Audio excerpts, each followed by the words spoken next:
তদন্তে যে চাঞ্চল্যকর তথ্য উঠে আসছে যে লক্ষ লক্ষ টাকায় টেলিগ্রাম প্ল্যাটফর্মে বিক্রি হয়েছে ইউজিসি নেটের প্রশ্ন। বিপুল টাকার বিনিময়ে পরীক্ষার আগের দিন বাড়িতে বসেই প্রশ্নপত্র হাতে পেয়েছেন পরীক্ষার্থীদের একাংশ। ইউজিসি নেট পরীক্ষা বাতিলের পর সিবিআই এর প্রাথমিক তদন্তে অনুমান লক্ষ লক্ষ টাকা দিয়ে ঘরে বসে মোবাইল ফোনেই নাকি চলে এসেছিল প্রশ্নপত্র। সিবিআই সূত্রে দাবি, নেটের প্রশ্ন ফাঁস করার পর তা প্রথমে এনক্রিপ্টেড সোশ্যাল মিডিয়া প্ল্যাটফর্মে দেওয়া হয়, তারপর ডার্ক ওয়েবে। এক একটি প্রশ্নপত্র বিক্রয় প্রায় 6 লক্ষ টাকায়। তবে চাঞ্চল্যকর তথ্য শুধু এটাই নয়, সিবিআই সূত্রে দাবি, তদন্তকারীদের প্রাথমিক অনুমান প্রবেশিকা পরীক্ষা নেটের প্রশ্নপত্র ফাঁস হয়েছিল রবিবার, অর্থাৎ পরীক্ষার 2 দিন আগে। মঙ্গলবার পরীক্ষা হয়। রেজিস্ট্রেশন করান 11 লক্ষ পরীক্ষার্থী, পরীক্ষা দেন প্রায় 9 লক্ষ। এতদিন মনে করা হচ্ছিল সোমবার অর্থাৎ পরীক্ষার আগের দিনই প্রশ্নপত্র ফাঁস হয়ে গেছিল, কিন্তু এখন তদন্তকারীদের অনুমান সম্ভবত প্রশ্নপত্র ডার্ক ওয়েবে দেওয়া হয়েছিল আরও আগে, অর্থাৎ রবিবারই। কিন্তু কে, কবে, কোথা থেকে, কিভাবে প্রশ্ন ফাঁস করলো? সিবিআই এর তরফে স্পষ্ট করে এ বিষয়ে এখনো কিছু জানানো হয়নি। সৌমিত্র রায়ের রিপোর্ট, এবিপি আনন্দ। আমি মিস্টার চট্টোপাধ্যায়ের কাছে আসবো। নির্দিষ্ট করে দুটো প্রশ্ন। প্রথম কথা, টেলিগ্রাম অ্যাপ এখন বহু মানুষ ব্যবহার করেন, তারা কিভাবে সচেতন হবেন? এবং দ্বিতীয় কথা, ডিকোড করার উপায় কি সত্যিই তদন্তকারীদের জানা আছে? দেখুন, এগুলো ভীষণ টেকনিক্যাল এবং ন্যাশনাল সিকিউরিটি এর মধ্যে ইনভলভ বলে আমি ডিটেলসে যাচ্ছি না, কিন্তু সম্ভব। আচ্ছা, এনটিআরও বলে গভর্নমেন্টের একটা অর্গানাইজেশন আছে, যেটার প্রাইমারি কাজ হচ্ছে সমস্ত এগুলো মেনটেন করা। কিন্তু কথা হচ্ছে যে যেটা এখন যেটা বিচার্য বিষয়, সেটা হচ্ছে এনইটি এক্সামিনেশনসের এইগুলো তাহলে তো আমাদেরকে এখন যা অবস্থা হচ্ছে যে ন্যাশনাল সিকিউরিটি প্রেস ছাড়া কোনো জায়গাতে কোশ্চেন পেপার তৈরি করা যাবে না, এই অবস্থা আমরা এসে যাচ্ছি ভারতবর্ষে। যেমন এখানে ওয়েস্ট বেঙ্গল নিয়ম হচ্ছে সরস্বতী পেজটা অলরেডি মার্ক ছিল আগে, যে কোনো কোশ্চেন পেপার সেন্সিটিভ ব্যাপার সেটা সরস্বতী পেজ থেকে হতো, এবং সেই জন্য সরস্বতী পেজটা কমপ্লিটলি সিকিউরিটি এনভায়রনমেন্টে ছিল। আপনারা দেখবেন বাজেট অধিবেশন আমি নিজে ডিউটি করেছি, বাজেট যখন হয় কেন্দ্রীয় বাজেট, 1 মাস বাজেটে যারা ইনভলভ এক্সেক্টিভ মিনিস্টার্স সমস্ত কিন্তু একটা পার্টিকুলার জায়গায় থাকতো, তারা বাড়ি যেতে পারে না, তারা detach from communication, detach from the family. এই যে সিকিউরিটি সিস্টেমগুলো আছে, এগুলো গভর্নমেন্টের সিস্টেম নেই তা নয়, কিন্তু কথা হচ্ছে কত জায়গায় গভর্নমেন্ট দেবে।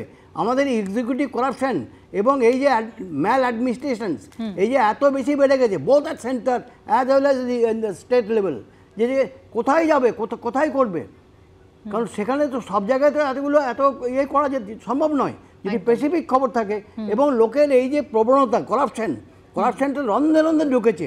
চিন্তা করুন, একটা পরীক্ষার্থী সে 50-60 লাখ টাকা দিয়ে একটা কোশ্চেন পেপার থেকে কিনে নিচ্ছে, কোথায় করাপশনটা চলে গেছে।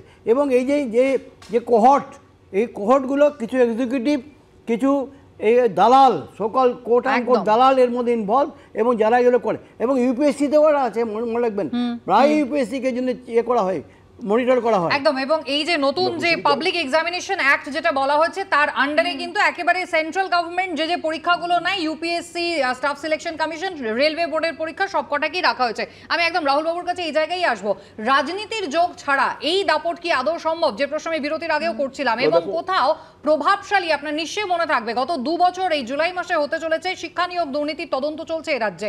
প্রভাবশালী এই শব্দবন্ধ কিন্তু বারবার এজেন্সি ব্যবহার করেছে আদালতে, আদালতও কিন্তু সেই প্রভাবশালী তকমা মান্যতা দিয়েছে। এবার সেই প্রভাবশালী ইনফ্লুয়েন্সিয়াল এই লোকজন এবং সেখানে রাজনীতির সরাসরি প্রভাব গোটা দেশ জুড়ে। তুমি ভাবো সুমিতা, 24 লক্ষ মানুষের পরীক্ষা বাতিল হয়েছে ছাত্রছাত্রী। আজকে যে টাকার কথাটা বললাম সেটা কোথায় গিয়ে দাঁড়াতে পারে তার হিসেব কোনো কিছু নেই। আমি কোথাও দাঁড়িয়ে বাংলায় যেটা হয়েছে জাস্টিফাই করছি না, কিন্তু এখানে দাঁড়িয়ে এত বড় একটা স্ক্যাম, এত বড় একটা ইয়ে, সেটা নেক্সাসটা কিন্তু একদম অর্গানাইজড ওয়েতে না হওয়া ছাড়া সম্ভব নয়। আজকে পশ্চিমবঙ্গে বলা হয় যদি আমরা কোনো তদন্ত সিআইডি, আমরা নাকি ইনফ্লুয়েন্স করি সিআইডিকে, রাজ্য সরকার সিআইডি দিয়ে করা মানে রাজ্য সরকারের কোনো আসে যায় না। আজকে সিবিআই তো পাল্টি কুমার আর চন্দ্রবাবুর মতো আরেকটা সংস্থায় পরিণত হয়েছে সিবিআই, তো তাদের দিয়ে ইনভেস্টিগেশন করিয়ে কি লাভটা হবে? আজকে দাঁড়িয়ে যদি আমাদের কথা সত্যি হয়, তাহলে বিজেপি সিবিআই কে দিয়ে করোনা মানে অসার তথ্য, এটা কোনো তদন্ত হবে না। তদন্ত কিছু হবে না, একদম আইবাস হচ্ছে, এর মাথা কারা আছে, কারা করেছে, কোথা থেকে এলো, এর রুটটা কোথায়, পুরোটা বের করা উচিত এবং ইমিডিয়েটলি সুপ্রিম কোর্টের তত্ত্বাবধানে দাঁড়িয়ে এটা করা উচিত। একেবারে আমি এই একদম এই জায়গায় আসবো, কিন্তু একদিকে যখন নিরপেক্ষতা, তদন্তে নিরপেক্ষতা নিয়ে বিরোধীরা প্রশ্ন তুলছে, তার পাশাপাশি আরো একটা অভিযোগ তাদের রয়েছে। বলছেন শিক্ষা প্রতিষ্ঠানগুলোর মাথায় মধ্যমেধার আরএসএস এর নেতাকর্মীদের বসিয়ে দেওয়া হয়েছে এবং সেই কারণে আজকে এই পরিণতিতে হচ্ছে ছাত্রছাত্রীদের। দেখুন, সিবিআই তো অনেক পরে আসছে, সিবিআই তো কোর্ট মনিটরও হতে পারে, কোর্ট সেগুলো নজরদারিতে চলতে পারে, অনেক পরে আসছে। এখানে দেখুন গুজরাটে আর বিহারে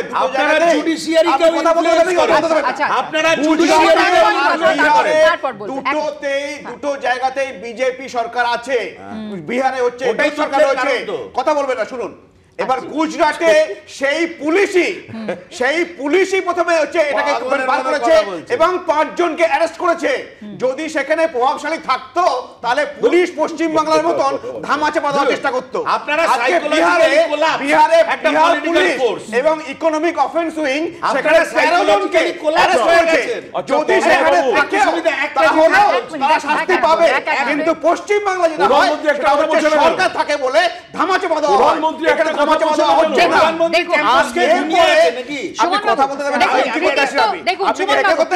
কৃতিত্ব কিন্তু সত্যি বিজেপি সরকারের রয়েছে। প্রথম কথা, বিহার এবং গুজরাট সেখানকার পুলিশ অ্যারেস্ট করেছে প্রথম। দ্বিতীয়ত, কেন্দ্র স্বরাষ্ট্র মন্ত্রকের অধীনস্থ যে সংস্থাটা রয়েছে তারা কিন্তু আইডেন্টিফাই করে দিয়েছে এবং সেই কারণে কিন্তু ইমিডিয়েটলি ইউজিসি নেটটা বাতিল করেছে কেন্দ্র শিক্ষা মন্ত্রক। কৃতিত্ব কিন্তু আপনাকে মানতেই হবে। আমি একটা ছোট্ট তোমাকে এক্সাম্পল দিচ্ছি, এরা কি করে, এরাও কতটা ভিন্ডিকটিভ কিছু খুঁজে পাচ্ছে, বুঝতে পারছে যে এই টোটাল যে স্ক্যামটা হয়েছে এর সঙ্গে বিজেপির হায়ারার্কি, বিজেপির নিচু স্তরের বিজেপির কেউ নেই, এটা কংগ্রেস সরকার নয়।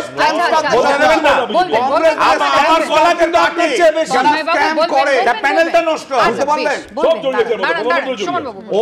অনুরাগ যাদব আর সিকান্দার প্রসাদ এই দুজনকে নাকি বিরোধীদের জড়াও স্ক্যামের মধ্যে। ইন্ডিজোট রয়েছে, ইন্ডিজোট। আচ্ছা, আরজেডির তেজস্বী যাদব রয়েছে, জানেন না? বলুন শেষ করুন।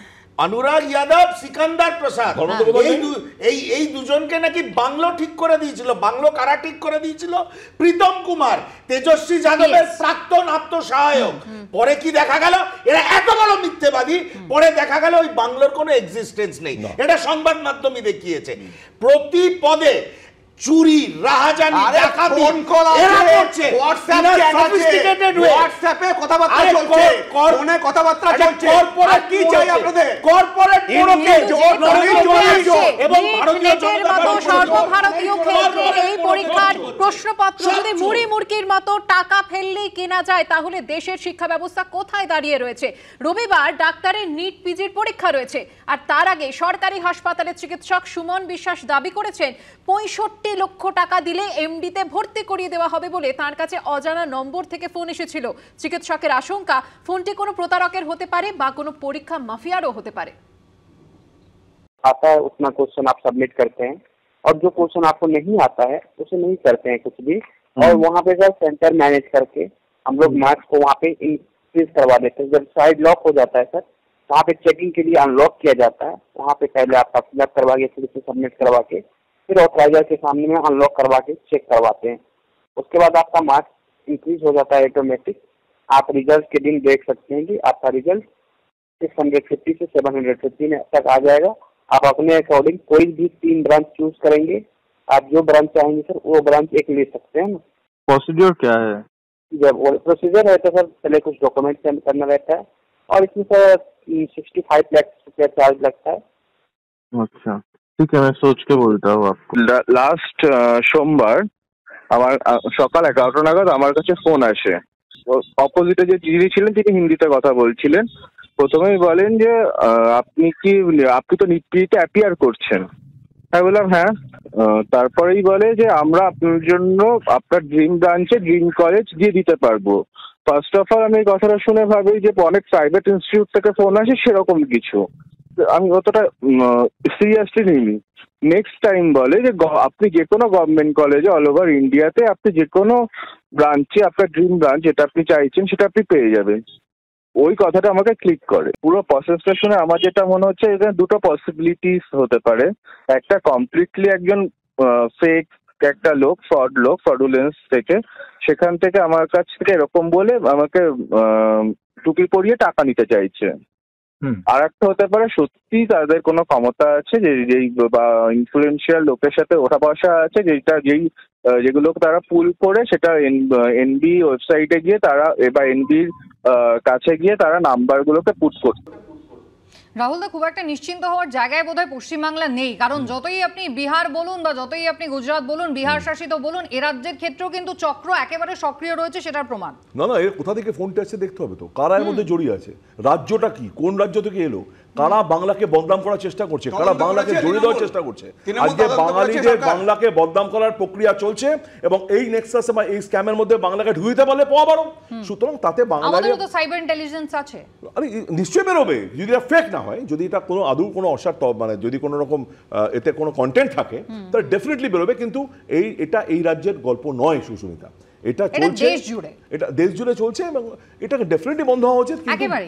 এবং সেখানে কোথাও শুধুমাত্র বিজেপি শাসিত রাজ্য নয়, আমি এটাই বোঝানোর চেষ্টা করলাম যে এটা কিন্তু গোটা দেশ জুড়ে চলছে এবং এর শিকার আপনার আমার ঘরের ছেলেমেয়েরাও কিন্তু হতে পারে, আজ না হয় কাল। আমি মিস্টার চট্টোপাধ্যায়ের কাছে এই জায়গায় যাব, আমাদের রাজ্যের সাইবার সিকিউরিটি কতটা স্ট্রং। এই যে ফোন কলটা এলো, প্রথম কথা যারা বা যে ফোনটা করেছে তাদের ডেটাবেস অত্যন্ত শক্তপোক্ত, সেটা বোঝাই যাচ্ছে যে একেবারে নির্দিষ্ট কন্ট্যাক্ট, নির্দিষ্ট প্রোফাইল ধরে তারা ফোন করেছে।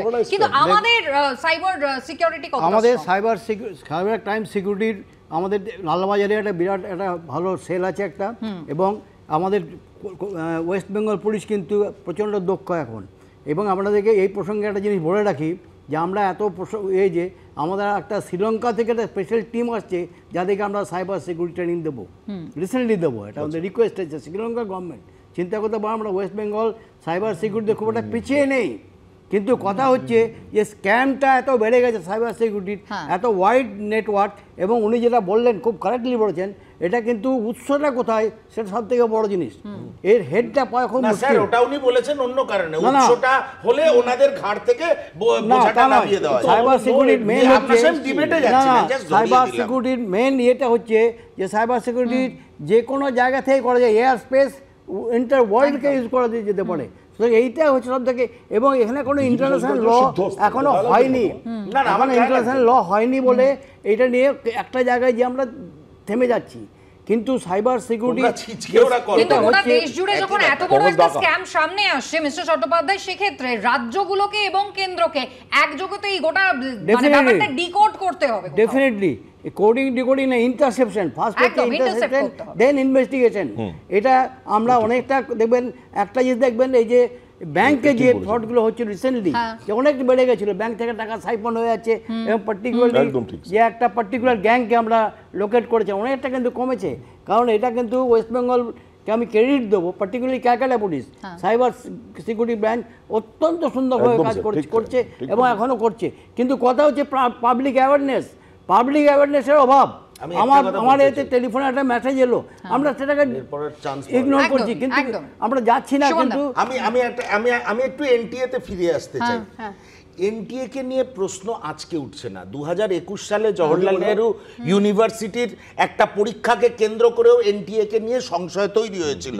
আমার বক্তব্য হচ্ছে যে এজেন্সির থ্রু দিয়ে প্রশ্নপত্র লিক হয়ে যাচ্ছে, একদম লেম্যানস ল্যাঙ্গুয়েজে বলছি, প্রশ্নপত্র লিক হয়ে যাচ্ছে, সেই এজেন্সির অবলুপ্তি ঘটিয়ে নতুন সিস্টেম প্রণয়ন করতে নরেন্দ্র মোদী সরকার বা শিক্ষা মন্ত্রকের সমস্যাটা কোথায়? কিসের সমস্যা? এটা চেঁচানোর বিষয় না, এটা মাছের বাজার। শুনুন,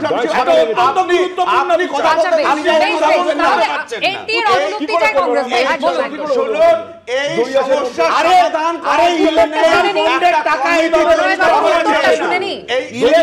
বন্ডের টাকা রোজগার করা যাবে না। এই কমিটি তৈরি করা হয়েছে সমাধান করার জন্য একটা কমিটি তৈরি করা হয়েছে, তাদের রেকমেন্ডেশন মতো সরকার কাজ করবে।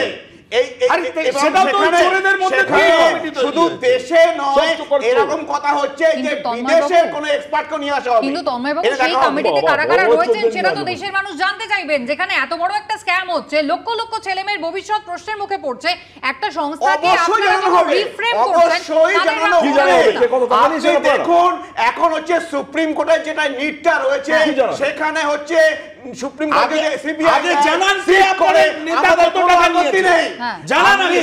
আপনি জানেন সরকার যেখানে হচ্ছে প্রতিটা ক্ষেত্রে নিজে থেকে কিছু করছে, মাথাটাকে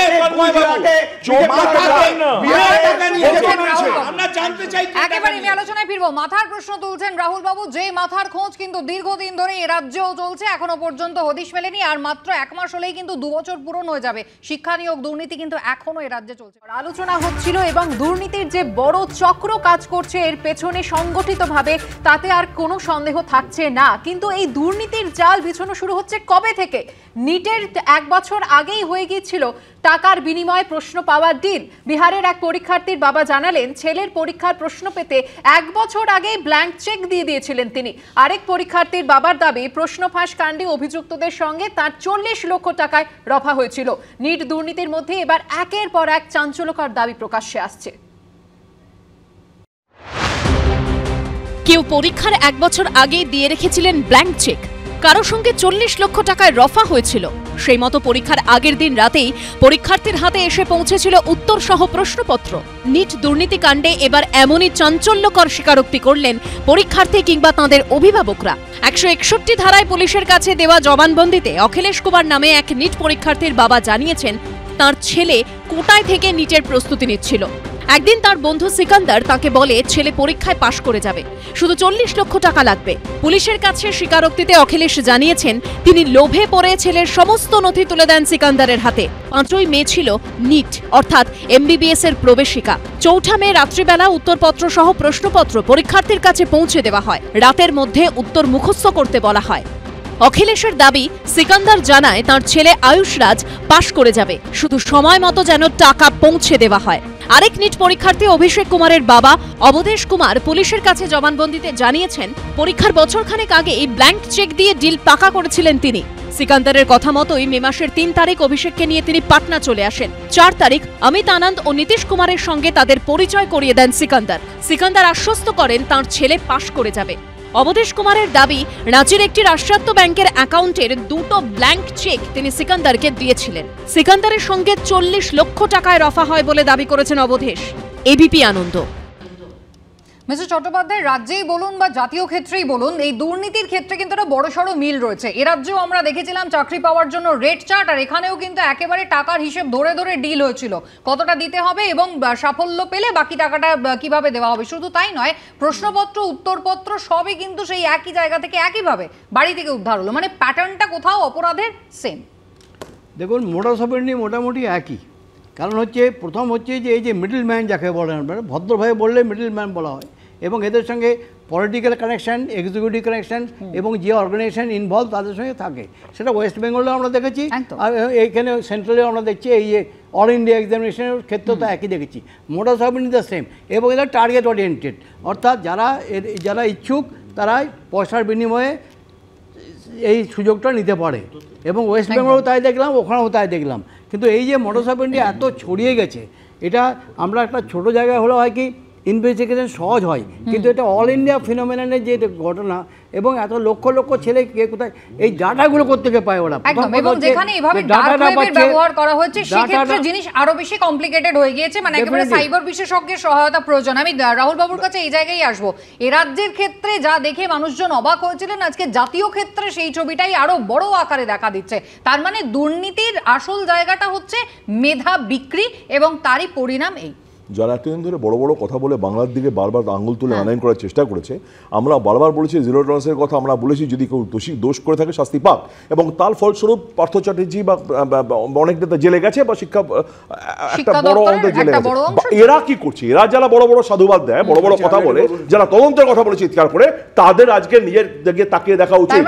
রুটটা কোথায়, মাথাটা বার করা হোক। তার মানে তৃণমূল কংগ্রেস এখন কি চায়? যে কেন্দ্রীয় শিক্ষা মন্ত্রকের বেশিরভাগ অংশ এক্ষুনি প্রত্যাহার করা উচিত কেন্দ্রীয় শিক্ষা আচ্ছা বেশ, তন্ময় বাবু একটু পার্থক্যটা বুঝতে হবে। পার্থক্যটা হচ্ছে মাথাটা জেলে পড়া উচিত। পরে বলবেন এবার। প্রধানমন্ত্রী বলুন কিছু। মন্ত্রী বিধায়ক সব জেলে আছে, তারা যুক্ত, এবং এখানে পুলিশ সিআইডি আপনারা ইকোনমিক অফেন্স হবে না এখানে, এবং তার সিবিআই এদের না হয় তার জন্য সরকার প্রধান জেল বেশ বেশ বেশ পুলিশ ইকোনমিক অফেন্স উইং তারা ধরেছে।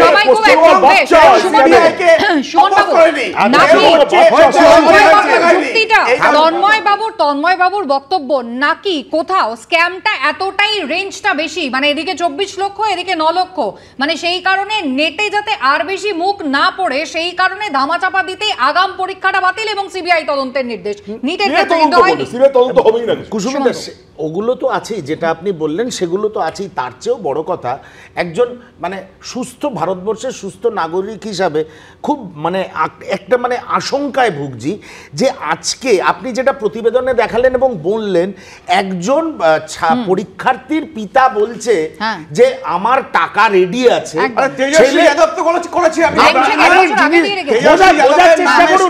কি বলতে চাইছে গ্রেফতার করতে পারবে সিবিআই, সেদিকে আমাদের প্রশ্ন থাকবে। আলোচনার সময় সীমা পর্যন্তই। যারা উপস্থিত ছিলেন প্রত্যেককে ধন্যবাদ জানাচ্ছি। আরো অনেক খবর নিয়ে ফিরে আসছি একটা বিরতির পর। আনন্দ সকালের সঙ্গে থাকবে।